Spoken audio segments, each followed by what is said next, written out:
He wasn't supposed to survive. Not the man. Not the dog. Not out here where the air tasted like rust and silence clung to every inch of the abandoned warehouse like a memory no one wanted to keep. Before we begin, tell me, where are you watching from? Somewhere warm, I hope. Because in this place, just outside the edge of a forgotten industrial road in rural Georgia, the night pressed in heavy, thick with the scent of wet concrete and old metal, and time. Time was running out. A single chain creaked softly from a steel beam overhead, swaying just enough to whisper against the dark. Beneath it, a German shepherd hung with his back legs barely brushing the ground, muscles trembling, breath shallow but stubborn, amber eyes still burning with something that refused to go out. Rex, 6 years old, K9 unit, trained to detect threats most men never even see. And right now, the only thing he was tracking was the slowing heartbeat of the man beneath him. Officer Daniel Hayes lay on the cold floor, his uniform damp with sweat, chest rising in uneven rhythm, each breath quieter than the last. His hand twitched once, barely, fingers brushing against Rex's paw. It wasn't a command. It wasn't even conscious. But Rex felt it. And he stayed. He always stayed.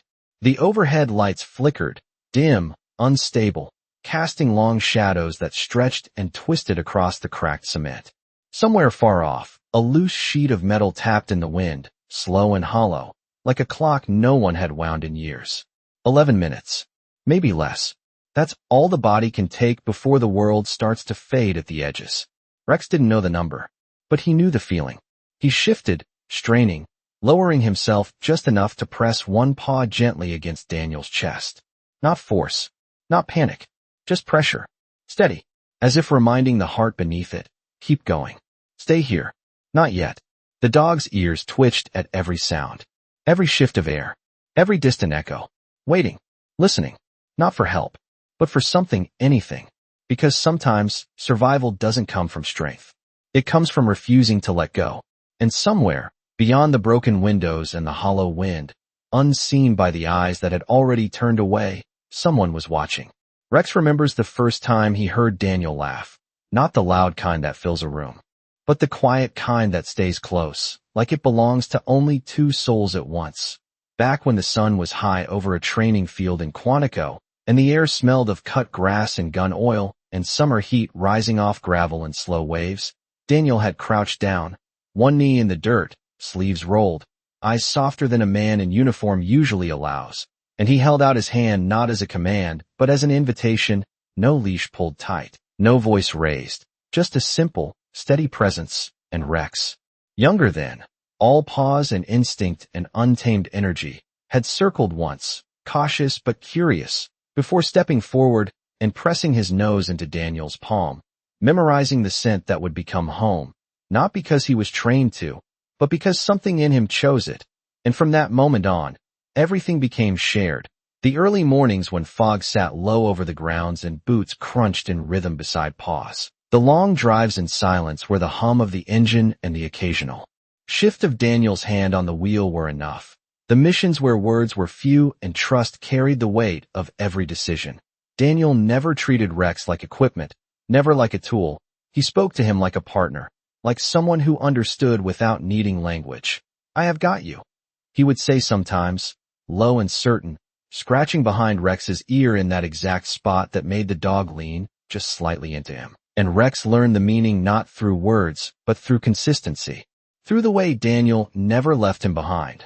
Not in the rain, not in the heat, not in the quiet moments when the world felt too heavy even for a man trained to carry it. There was one night in particular, the kind that settles deep into memory, when a storm rolled in fast over a rural highway and visibility dropped to almost nothing. Rain hitting the windshield in sheets, thunder stretching across the sky like something tearing open. Daniel had pulled the cruiser to the side of the road, engine idling, waiting it out, and Rex had shifted from the back seat to the front, resting his head gently against Daniel's shoulder, not because he was told to, but because he sensed the tension in the man's breathing, and Daniel had exhaled slowly, one hand moving instinctively to the dog's neck, grounding himself in the steady warmth there. You always know, do not you? He murmured, half to himself, half to the dog, and Rex had stayed like that until the storm passed, until the world outside quieted again, and the road opened back up. And now, here, in the dim hollow of a place that smelled nothing like home, that memory flickers through Rex like a distant light, fragile but unbroken, his paw still pressed against Daniel's chest, feeling for that same rhythm he once matched during long, quiet drives, each rise and fall faint, uneven, but still there, still fighting. Rex lowers his head slightly, his breath warm against Daniel's collar, ears tuned to the smallest change, the faintest shift, because this is what he was built for, not just to detect danger, not just to follow commands, but to stay, to anchor, to hold the line when everything else begins to slip. The chain above him creaks again, softer now, as if even it is growing tired, and the air feels heavier, thicker, pressing in from all sides. But Rex does not move away. He adjusts, just enough to keep contact, just enough to remind the man beneath him that he is not alone, that he never was. And somewhere deep in that fading space between breaths and silence, Daniel's fingers twitch again, barely noticeable, a signal so small it could be missed by anyone who was not looking for it. But Rex feels it instantly, his body stills, his eyes sharpen, and for a moment, just a moment, the world narrows to that single connection, fragile and quiet, but real, and Rex leans in closer, as if answering a promise made long ago under a brighter sky, not with words, but with presence, unwavering and absolute. The sound of tires on gravel fades long before the silence settles, and what remains is not noise, but the absence of it, the kind that presses into the ears and makes every small movement feel louder than it should be. A distant door had slammed minutes ago, careless and final, followed by footsteps that did not rush, did not hesitate, just drifted away like men who believed their work was already done. And for a while there had been voices, low and amused, words lost to distance but tone. Unmistakable, not anger, not urgency, just the casual weight of people who had decided something no longer mattered. And then even that was gone, leaving behind only the hollow shell of the warehouse and the two lives still fighting quietly inside it. A flicker of light buzzed overhead, one of the old fluorescent tubes struggling to stay alive, casting a pale green tint across the room that made everything feel colder than it already was. Shadows stretched long and thin across the concrete floor, shifting slightly each time the light trembled, and in that unsteady glow, Rex's eyes tracked every corner, every broken window, every dark edge where something might move. But nothing did. The world had emptied itself of witnesses, and yet, far beyond the reach of that dim light, past the cracked walls and the rusted beams, another presence lingered, unseen but steady, across the narrow service road. On the second floor of a building that had not seen tenants in years, a single window remained intact, its glass smudged with dust and age, and behind it stood a man who had learned long ago how to exist without being noticed. Ethan Cole did not move much. He rarely did. His posture relaxed but deliberate, shoulders slightly angled away from the frame, one hand resting near his chest, as if holding something invisible in place, the other lowering a pair of worn binoculars just enough to take in the scene with his own eyes. The distance between him and the warehouse was just over 100 yards, close enough to see detail, far enough to remain a shadow. He had arrived before the others, long before the chain ever creaked, because this had never been an accident. Marcus Vane was not a name that appeared in headlines. Not anymore. But men like Ethan remembered, not the face, not the voice, but the pattern, shipments that moved where they should not, routes that changed at the last second, people who disappeared without explanation. And tonight was supposed to confirm something, nothing more.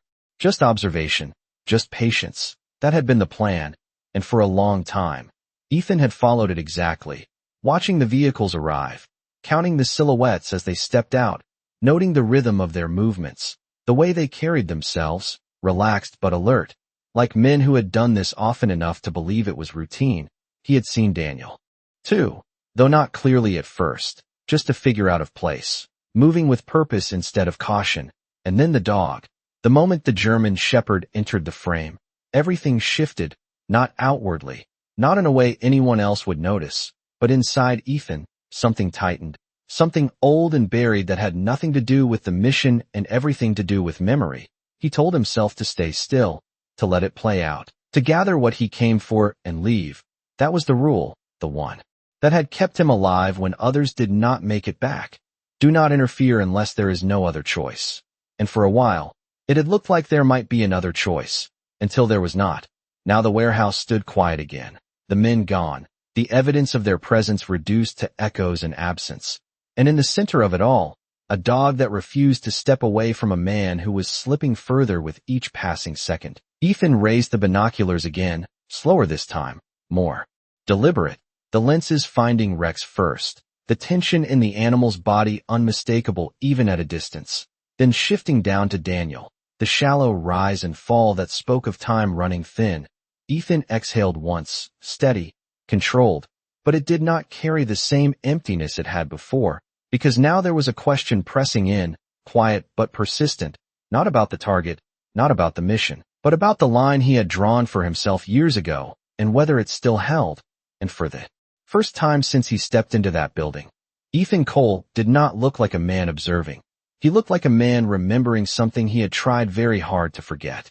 The glass in Ethan's hand trembles, not from weakness, but from memory, the kind that does not ask permission before returning, the kind that arrives in fragments, sharp and quiet, like footsteps in a place you swore you would never walk again. And for a moment the warehouse across the road fades, replaced by another night, another structure, another man lying still on a cold surface while the world moved on without him. It had been years, somewhere far from here, where the air carried dust. Instead of humidity, and the stars felt closer but colder, Ethan had been younger then. Faster, certain in ways that now felt almost foreign. He had followed orders, trusted timing, believed that waiting was sometimes the same as saving, until it was not, until the seconds stretched too long and the silence on the other end of the line became permanent. He still remembered the weight of that realization, how it settled into his chest and never fully left, not loud, not dramatic, just there, constant, like a second heartbeat that did not belong to him. And since that night, he had drawn a line, invisible but firm. Observe, confirm, report, do not step beyond, because stepping beyond meant risking that same silence again, meant choosing a moment over a mission, and missions, he had learned, did not forgive hesitation. But tonight was not a mission anymore. Not really. Not the way it was supposed to be, because missions do not usually come with a dog that refuses to leave. Do not usually come with a man whose life is measured not in orders, but in breaths that are getting further apart. Ethan lowers the binoculars again, this time fully, letting them hang against his chest by the worn strap, his eyes adjusting to the dim outline of the warehouse without the aid of glass.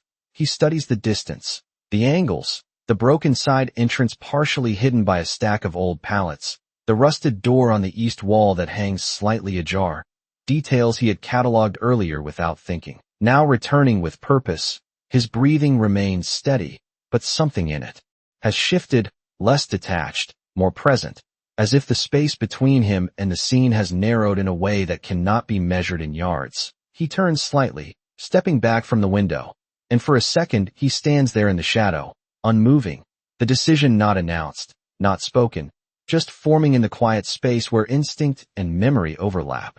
And then he reaches down, not for anything dramatic, not for something that would announce his intent, just a small, practiced movement, adjusting the old watch on his wrist, the one he has kept long after it stopped being accurate, because accuracy was never the point. It was a reminder, a marker of a time when he still believed he could control outcomes. He glances at it now, not to read the hour, but to acknowledge it, to mark this moment as different from the ones he let pass before. Across the road, the light inside the warehouse flickers again, weaker this time, casting Rex's silhouette in brief, stuttering frames, the dog still there, still holding position, still choosing to stay. And that, more than anything, settles it, because there are some lines that are not meant to be permanent, some rules that exist only until something stronger challenges them. Ethan exhales once, deeper now, and when he steps away from the window, it is not with urgency, not with haste, but with the kind of quiet certainty that does not need to be proven. He moves through the empty hallway of the abandoned building, boots silent against the dust-covered floor, passing doorways that lead nowhere, walls that hold no stories worth telling, until he reaches the stairwell, the metal railing cool under his hand, the descent measured and smooth. Each step placed with the care of someone who has done this more times than he can count. Outside, the night air meets him with a faint chill, carrying the scent of damp earth and distant pine. The road between him and the warehouse stretches open and unremarkable, just another strip of cracked asphalt under a sky that does not notice what happens beneath it. And as Ethan crosses it, unhurried but unwavering, the space between observer and participant disappears completely, not with a sudden shift, but with a quiet understanding that some moments are not meant to be watched from a distance. Some moments ask for something more, and for the first time in a long while, Ethan Cole does not turn away. The door gives just enough to let him in, a slow, quiet shift of rusted metal that barely disturbs the air, and when Ethan steps across the threshold, the smell hits first, damp concrete, old oil, and something colder beneath it, the kind of stillness that lingers when a place has been emptied too quickly. He pauses just inside, not out of hesitation, but habit, letting his eyes adjust, letting his senses map the room before his body commits to it. The flickering overhead light paints everything in uneven strokes, the beam above, the chain, the outline of Rex still holding himself up with a strength that should have given out minutes ago, and Daniel beneath him, motionless except for the faint rise that comes slower. Now, thinner, like the world is gently pulling it away. Ethan does not rush forward. He moves along the edge of the space, keeping to the shadows where the light does not fully reach, each step placed with care, measured not in speed but in silence, his breathing steady, controlled, the kind that does not echo, does not announce, because this is not a place that forgives noise, not even now, not even when time is slipping. He passes a row of broken crates stacked unevenly against the wall. Their wood splintered and gray with age, and for a brief second his hand brushes one, grounding himself in the present, in something solid, because memory has a way of trying to take over in moments like this, and he cannot afford that. Not yet, not until the job is done. Rex hears him before he sees him. The slightest shift in air, the change in rhythm that does not belong to the empty building. His ears twitch, his body tightens, not in fear, but in alertness, the instinct to protect rising. Even through exhaustion, a low sound forms in his chest, not a growl meant to warn, but a question, and Ethan stops, just for a heartbeat, allowing that moment to settle, because trust is not something you take. It is something you earn.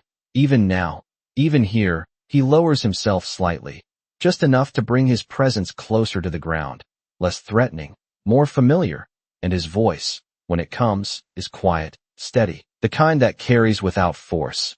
Easy, partner, he says, not loud, not commanding, just enough. The words hanging in the air like something the dog can choose to accept or reject. Rex's eyes find him then, amber catching what little light there is, searching, measuring, and for a second the tension holds, a line drawn between instinct and recognition, until it softens, just slightly, not trust fully given, but not denied either. Ethan nods once, almost imperceptible, acknowledging it, then shifts his focus to the chain above, the way it pulls, the angle, the weight it carries, details that matter more than anything else right now. He steps closer, careful, deliberate, one hand reaching up, testing the tension without sudden movement, feeling the strain in the metal, the way it has been set, and then he moves to Daniel, kneeling beside him, 2 fingers, pressing lightly at the side of the man's neck, searching, waiting, there, faint but present, a rhythm that has not given up yet. Ethan exhales, not relief, not yet, just confirmation, stay with me. He murmurs, not expecting an answer, but saying it anyway, because sometimes words are not for response, they are for presence, for anchoring something that is drifting. Rex shifts again, his paw still resting against Daniel's chest, refusing to let that connection break, and Ethan notices the precision of it, the intention behind it, and something in his expression changes, subtle but real, a recognition of something shared, something understood without needing explanation. He reaches up again, this time more certain, working the mechanism that holds the chain, not forcing it, not rushing it, just guiding it, adjusting the weight little by little, until the tension begins to ease, until Rex can lower just enough to find steadier ground. The dog's body trembles as it adjusts, but he does not pull away, does not retreat. He stays close, closer now, his head lowering toward Daniel's shoulder. And Ethan keeps one hand near, steady, ready, not to control, but to support, because this is not about taking over. It is about giving just enough for life to continue.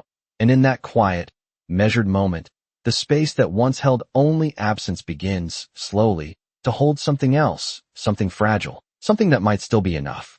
The tension in the chain gives way a fraction more, not with a snap, not with force, but with a quiet surrender that only someone patient enough would notice. And that small shift is all it takes for Rex's back paws to find something steadier beneath them.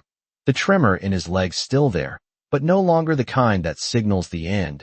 Now it is the kind that comes with holding on, with refusing to let go even when the body has already asked for rest. Ethan keeps one hand braced near the mechanism above, the other hovering close to the dog's shoulder, not touching yet, just present, allowing Rex the space to adjust on his own terms, because trust, once given even a little, should not be rushed. The flickering light overhead steadies for a moment, casting a clearer view of the three of them, man, dog, and the one who arrived too late to pretend this was never his responsibility.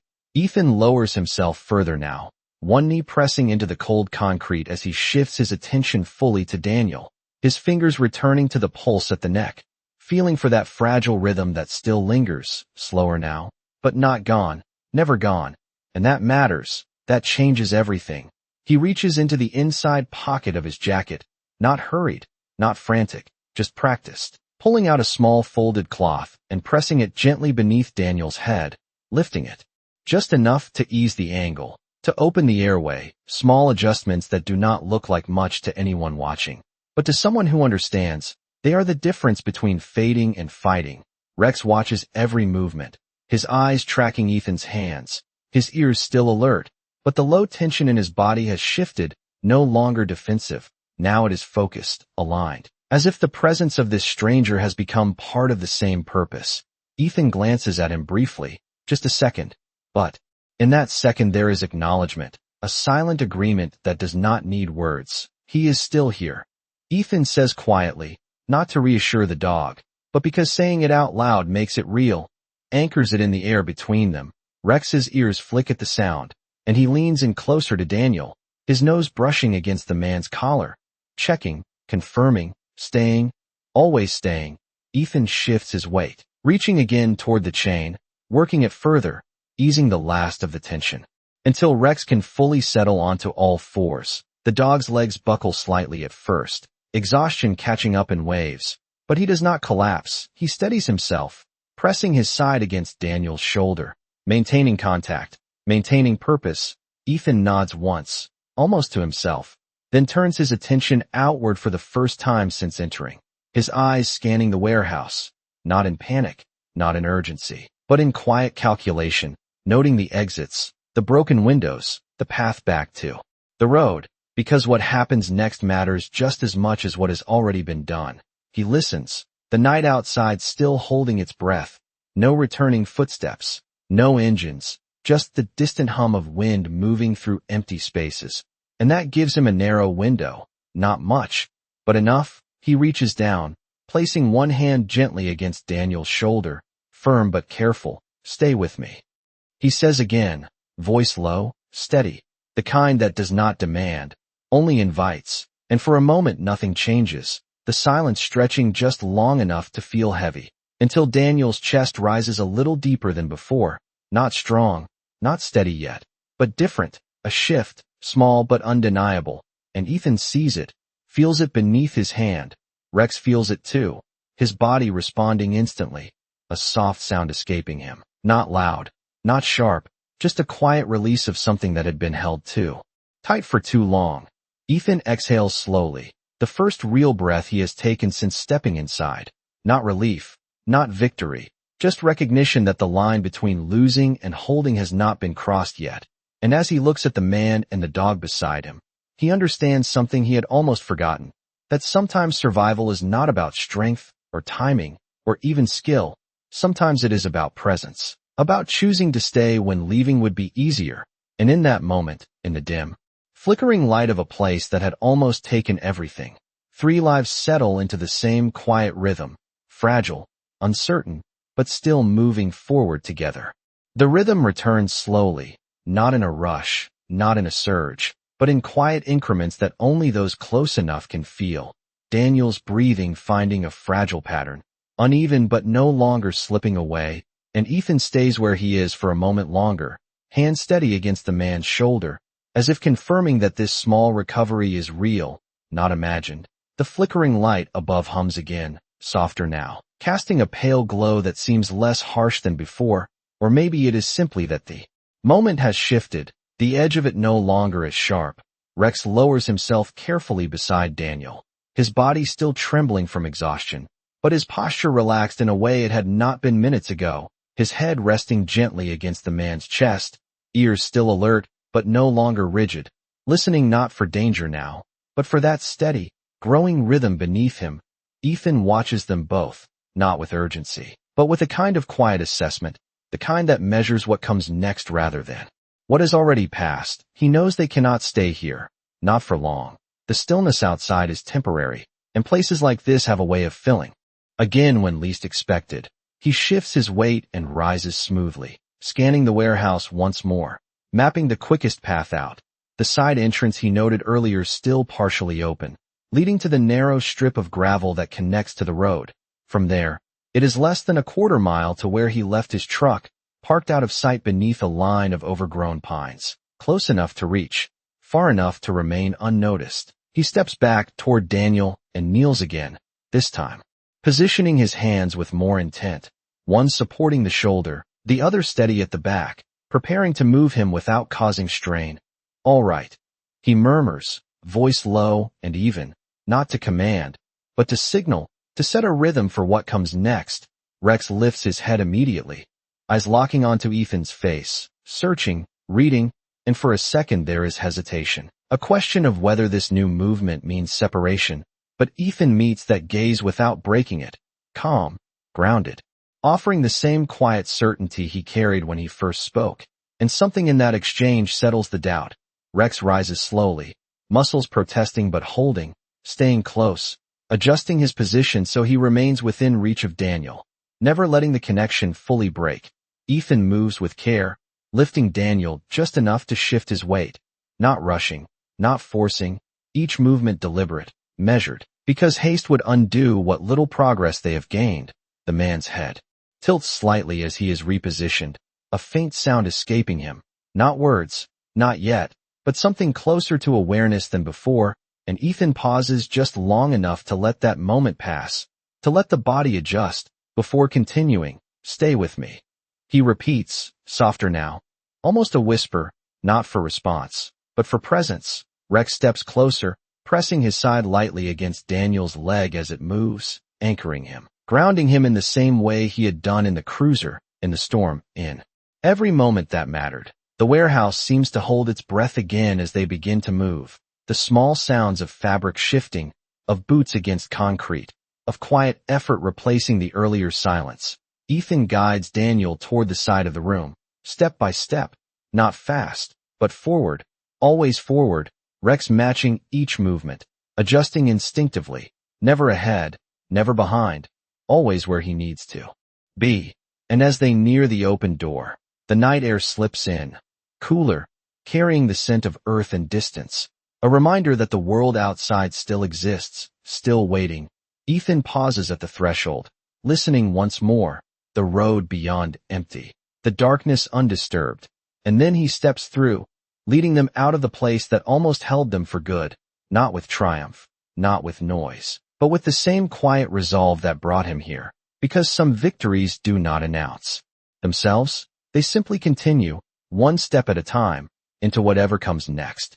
The gravel shifts softly under each step, a quiet crunch that feels louder than it should in the stillness of the night, and Ethan keeps his pace steady, not fast, not slow, just enough to maintain balance as he supports Daniel's weight, the man's head resting lightly against his shoulder now, breath still uneven but present, always present, and that is enough, that is everything.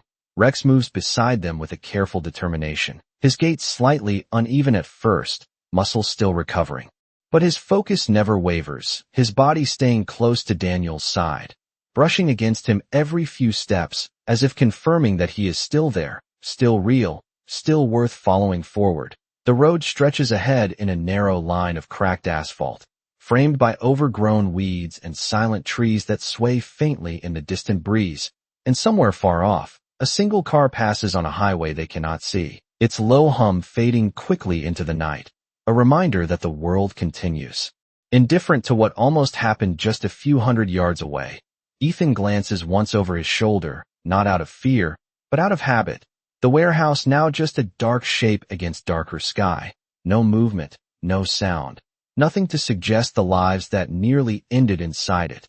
And then he turns forward again, focusing on the path ahead, because looking back does not change what needs to be done next. The line of pines comes into view, their branches thick and low, casting deeper shadows that swallow the faint moonlight, and beneath them, just as he left it, the truck sits quiet and still, an old model with worn paint and a frame that has seen more miles than most men would choose. But it is reliable, and right now, reliable is enough. Ethan guides Daniel toward the passenger side, easing him down carefully against the door for a moment, giving his body a chance to settle, to adjust to being upright. Rex steps in closer immediately, pressing his head gently against Daniel's chest again, listening. Always listening. Ethan opens the door with a slow, controlled motion, mindful of the sound, though there is no one left to hear it, then turns back, placing one arm behind Daniel's back, the other beneath his legs, lifting him just enough to help him slide into the seat. Not graceful, not perfect, but safe. And that is what matters. Daniel's head tilts slightly as he settles, a faint breath escaping him, deeper than before, more certain, and Ethan pauses for just a second, hand resting briefly on his shoulder, feeling that rhythm again, stronger now, not strong, but stronger, and it holds. Rex circles once before placing his front paws gently on the edge of the seat, his nose brushing Daniel's arm, checking, confirming, staying close even as the space between them changes. Ethan reaches into the back of the truck, pulling out an old blanket, worn but clean, and drapes it carefully over Daniel's chest, tucking it in just enough to keep the warmth in. Small details, small acts. But they add up, they always do. He steps back and looks at the two of them for a moment, the dog and the man, bound by something that does not need explanation, something that carried them through the worst of it, and for a brief second, the weight in his chest shifts, not gone, never gone, but lighter, as if something long held has been set down, just for now. Rex looks up at him then, eyes steady, searching, and Ethan meets that gaze without hesitation, a silent acknowledgement passing between them, not gratitude, not obligation, just understanding, the kind that does not ask for anything in return. Ethan nods once, almost imperceptible, then steps around to the driver's side, opening the door and sliding into the seat. The engine turns over with a low, familiar rumble, steady and dependable, and as the headlights cut through the darkness ahead, illuminating the narrow road out, Ethan's hands settle on the wheel, firm but calm. He does not look back again. He does not need to, because everything that matters is already moving forward with him. And as the truck begins to roll, slowly at first, then with quiet purpose, the distance between what was and what will be stretches out behind them, fading into the night like something that was never meant to last, leaving only the road ahead, and the fragile, stubborn life still holding on inside the cab. The road stretches longer than it should, or maybe it only feels that way because every second now carries weight, the kind that does not press down but lingers, reminding you that something fragile is still being held together inside the quiet hum of an old engine. Ethan keeps his eyes forward, hands steady on the wheel, the headlights carving a narrow path through the darkness as trees slip past in blurred silhouettes, and beside him, Daniel shifts slightly in the passenger seat, not fully awake, not fully gone, somewhere in between, where the body is deciding whether to return or let go. The blanket rises and falls with each breath, a little more even now, a little more certain, and Rex does not move far, his body half on the seat, half braced against the floor, close enough that his shoulder touches Daniel's leg, close enough that he can feel every change, every subtle shift, his head resting lightly against the man's arm, ears still tuned, not to danger anymore, but to life itself, to the quiet proof that it is still there, still fighting. The truck turns onto a wider road, the pavement smoother now, lined with faint reflective markers that catch the light and guide them forward, and in the distance, far ahead, a glow begins to form, soft at first, then clearer, the kind of light that means people, help, a place where silence is broken by voices and motion and the steady rhythm of things being put back together. Ethan notices it, but does not react outwardly. He simply adjusts his speed, steady, controlled, no sudden movements, because even now, even this close, the line between holding and losing is thin, and it demands respect. Daniel exhales again, deeper this time, a faint sound following it, not a word, not yet, but something closer, something that carries intention, and Rex responds instantly, lifting his head, eyes focused, a soft, low sound escaping him, not loud, not urgent, just present, just enough to answer, and for a brief moment, Daniel's fingers move, brushing against the thick fur at Rex's neck, a small, uncoordinated motion, but real, unmistakably real, and Rex leans into it without hesitation, holding still, as if that single touch carries more meaning than anything else in the world. Ethan sees it from the corner of his eye, does not turn fully, does not interrupt it, but something in his expression shifts, subtle, almost invisible, the kind of change that comes when a weight you have carried for too long loosens just enough to let you breathe differently. The glow ahead sharpens into the outline of a small emergency clinic, lights steady, doors open, a place that does not ask questions before offering help. Ethan pulls into the lot with the same quiet precision he has carried from the beginning, the tires rolling to a stop without urgency, without noise, and for a second, he sits there, engine idling, hands still on the wheel, as if marking the end of something that does not need to be spoken aloud. Rex lifts his head again, looking toward the door, then back at Daniel, torn for a moment between staying and moving, and Ethan reaches over, resting a hand briefly against the dog's shoulder, firm but gentle, a signal, not a command, and Rex understands, he always does. The door opens, cool air slipping inside, carrying with it the distant sounds of voices, footsteps, life continuing in its ordinary way. Ethan steps out, moving around to the passenger side, opening the door and beginning the careful process again, supporting, lifting, guiding, and this time, when Daniel's weight shifts, there is more response, more presence, not full strength, not yet, but enough to show that the fight is no longer one-sided. Rex stays close, never more than a step away, his body aligned with every movement, every pause, until the doors ahead open wider and light spills out to meet them, warm and steady. And in that moment, as hands reach forward to take over, to continue what has been started, Ethan steps back, just slightly, just enough to release what was never his to keep, and no one notices him. Not really. Not in the way that would make him stay, because some acts are not meant to be seen. Some choices do not ask for recognition. They simply exist, quiet and complete. And as Rex follows Daniel inside, just for a second, the dog turns his head, looking back, eyes finding Ethan one last time, holding that gaze for a heartbeat that feels longer than it is, and Ethan nods once, almost imperceptible, before turning away, the night closing in around him again as he walks back toward the truck, not faster, not slower, just as he has always moved. And when the engine starts once more and the headlights turn away from the clinic, there is no need to look back, because some stories do not end in victory. They end in something quieter, something steadier, something that stays long after the moment has passed, like a promise kept without ever being spoken.